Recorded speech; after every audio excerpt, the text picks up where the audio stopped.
Right, good afternoon everyone. Down the farm with Anders.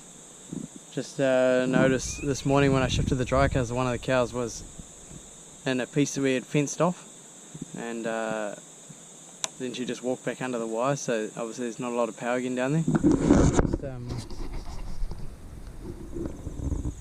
measure this fence, 0.4, so it's not very much. The power has never been very flash on this farm because we've got a lot of bush that's surrounding the paddock, so you get a lot of branches, leaves going on the fences. Also, it's such a long farm, so it's 2.2 k's, so the amount of electric fence, in kilometres is quite a bit. So yeah, it's never been too flash down the back of the farm, but when I'm brake feeding them down there, I just use a portable unit to boost it up a little bit on their brake fence. But when they're milking, I generally don't have a, they're not too worried. They won't get out. They're not under that much pressure. But yeah, there's one cow out this morning, so just need to go around and make sure I've got all the gates shut, because quite a few of the gates on this place, they're transferring power, so they're always live, whereas I've put underground cables under a lot of them. You've been a bit pushy there, boy. So the fertiliser truck's also been around, so there'll be gates open which I'll go around and shut. So I'll come back and check this later on and see if we've got it to come up at all. Yeah. If we were staying on here, I did talk to the neighbour down the road, he owns the house down at Chautauqua Road, and he said we could put a unit in there if we wanted and power half the farm from that end and half from this end. Just by paying him a bit of cash for power. So that would have been an option, but we're not staying here, so we don't need to worry about it now. But we'll just try and get it sorted, because you want to have good power when you're coming into spring, when you start to brake feed the cows. Alright, shall we go around? Go and find us, shut some gates. How I got the farm working for the electric fence. So there's an underpass here, which is not marked on the map. I've actually got a switch there, so all of these paddocks and right down the bottom all the way around to there is all on one circuit, so I can actually switch it off at the underpass, and then the calf paddock and these paddocks going this way, they're on a separate one, so I can switch it off just here. And then for this part, the back part of the farm, I can switch it off down here. We've got one switch there, and then there's actually another switch there, one for each side. So I can isolate the farm into, it's sort of in 4 blocks, the farm. So I done it that way because the power is so weak right down the back of the farm. I can make it stronger by switching off this, and it makes it stronger for this area. Or it makes it stronger for the bulk of the farm that stays on all the time. So yeah, I've done that quite a few years ago. In my first or second year, I think I isolated the farm like that. You see the new grass, you can just see the lines of green from where the drill went. That green strip over there somewhere. It's a piece that I missed. I missed like a 4-metre strip down the middle of the paddock. But when I was spraying this paddock, there was nothing to go on to see where your wheel marks were. I don't have any foam markers on the spray unit, so it was quite difficult to read where I had been. So there's another little strip further over there, but considering, I think I've done pretty good spraying it out with not able to see where I was going. You can see it's greened up quite a bit. The hillside there's looking quite green. We've had a little bit of rain, but as you can see, if I just do this, that's still quite dusty. Still quite dry and dusty. I was digging in some underground cables on a couple of spots on the farm yesterday with the kids, and didn't have to go very far down the ground, and it was just like powder.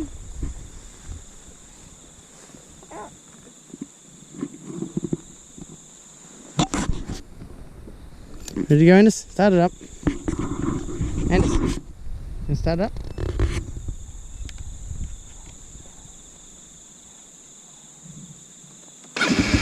Well done.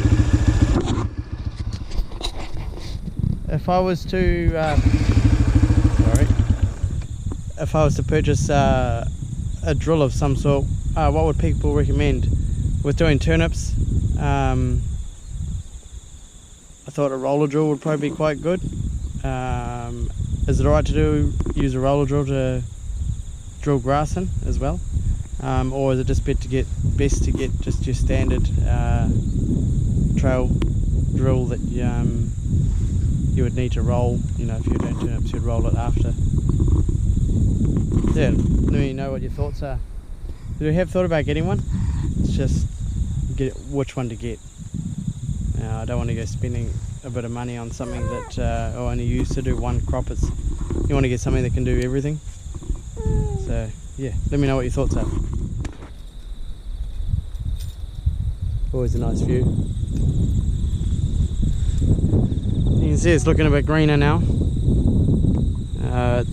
It's still pretty slow, but it's definitely greener. The grass is starting to grow. You can see one of the new grass paddocks down there. Hey, wait there. I've put in a lot of underground cables in the time that I've been here. There's one just there going under the race up there. But there's a lot that don't as well. Like I've redone that one, but I haven't put a hot wire underground cable. It's just another thing you got to do. Same with this side. Let's see if it's increased. No.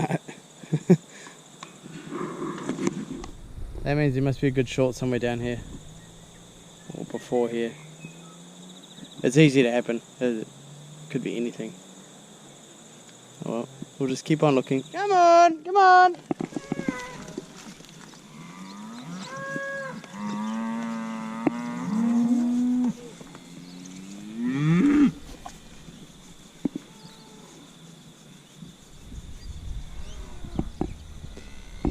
Come on, come on, come on.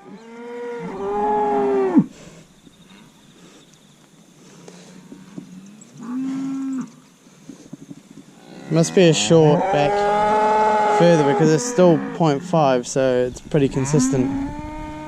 If there was shorts between here and where I checked it, you would have thought it would have dropped some more, but it hasn't, so just got to test around the area where we tested it before. Come on, come on, come on. Come on, girls, come on.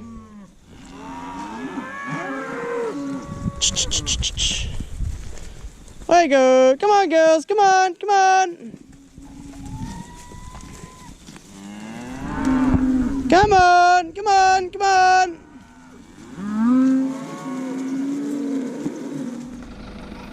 So we're out here with the 3 kids now.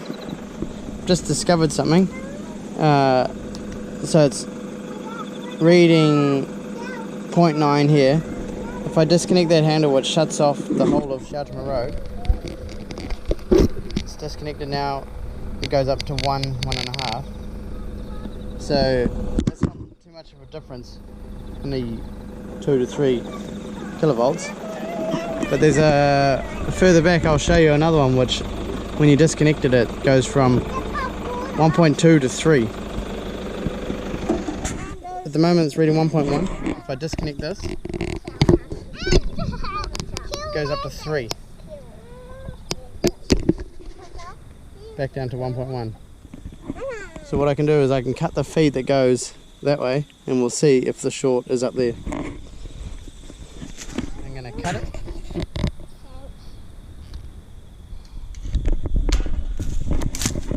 So see, I've cut it off. There's the end of it just in the panga there. If I put it on here,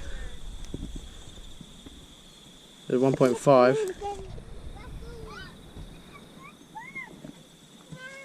Alright, so I would have expected a bit more of a rise, but you do have to realise that the fence line going down to Shelterman Road, that has its own shorts, whether it just be, this is a good example, you've got flexes growing over the wire.